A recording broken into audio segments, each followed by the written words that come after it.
What does it mean actually for that he delivers us? Yeah, so it's multifaceted. As you can imagine, anything with God is always multifaceted and hardly ever according to our definition of, right? So we want, and many times our Western 21st century world, we want deliverance to be never having to experience hard or having to experience adversity, right?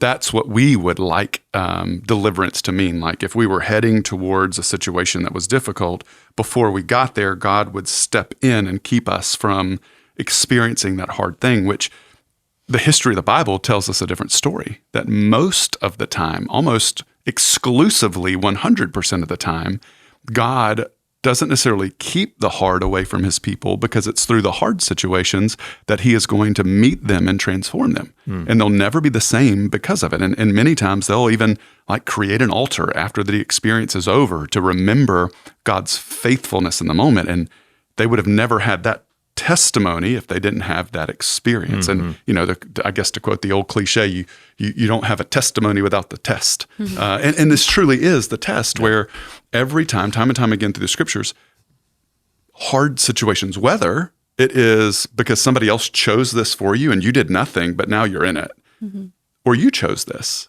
and now you're in it because of your own choices, right? So that's the full of the New Testament, particularly the Gospels, where Jesus is meeting people either who were crippled from birth or were caught in adultery. Either way, he meets them both with compassion, but he meets them in their pain.